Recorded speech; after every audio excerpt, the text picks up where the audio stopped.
ओम साईराम साई भक्तांनो. तुमच्या त्याग, तुमचे कष्ट आणि तुमच्या मनातील प्रत्येक गोष्ट साईबाबांना माहीत असते. आजची कथा आहे श्री साई सच्चरित्रमधील अध्याय 15 मधील एका गरीब भक्ताची, चोळकर यांची, ज्याने केलेल्या एका छोट्याशा त्यागाची नोंद बाबांनी जगासमोर कशी घेतली ते पाहूया. चोळकर हे ठाण्याच्या सरकारी कचेरीत तात्पुरत्या जागेवर काम करणारे एक अत्यंत गरीब पण श्रद्धाळू गृहस्थ होते. मोठे कुटुंब असल्यामुळे कायमस्वरूपी नोकरी मिळावी ही त्यांची मोठी तळमळ होती. याच चिंतेत असताना एकदा त्यांनी दासगणू महाराजांचे कीर्तन ऐकले. त्या कीर्तनाने त्यांचे मन पूर्णपणे साईबाबांकडे आकर्षित झाले आणि त्यांच्या मनात साईबाबांवर असीम श्रद्धा निर्माण झाली.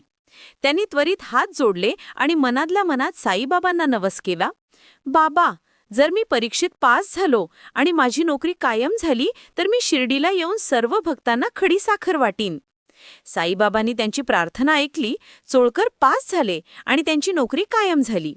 आता नवस फेडायचा होता, पण गरिबीमुळे शिर्डीला जाण्यासाठी आणि साखर विकत घेण्यासाठी त्यांच्याकडे पुरेसे पैसे नव्हते. त्यांनी मनात निश्चय केला, जोपर्यंत नवस फेडत नाही तोपर्यंत साखरेचा त्याग. याच दृढ निश्चयाने त्यांनी साखर वापरणे पूर्णपणे बंद केले. त्यांनी थोडे थोडे पैसे जमवले आणि शेवटी मोठ्या आतुरतेने शिर्डीला पोहोचले. द्वारकामाईत बाबांचे दर्शन घेताच त्यांचा आनंद गगनात मावेना. त्यांनी आणलेली साखर वाटून आपला नवस पूर्ण केला.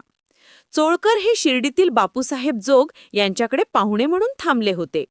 जेव्हा चोळका बाबांचा निरोप घेऊन जोगा यांच्या घराकडे निघाले तेव्हा बाबांनी जोगांना आवाज दिला आणि हसून म्हणाले, अहो जोग, त्या चोळकरांना चहाचा प्याला पाजा आणि हो, त्यात चांगली भरपूर साखर घाला. बाबांचे हे शब्द ऐकताच चोळकर जागीच धबकले. त्यांच्या डोळ्यांतून आनंदाश्रू वाहू लागले.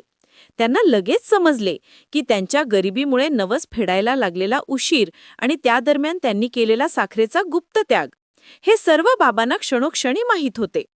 बाबांनी त्या एका वाक्यातून चोळकरांच्या त्यागाचा गौरव केला आणि सिद्ध केले की तुमच्या मनातील कोणतीही गोष्ट त्यांच्यापासून लपलेली नाही. फक्त श्रद्धा आणि सबुरी ठेवा. ओम साईराम.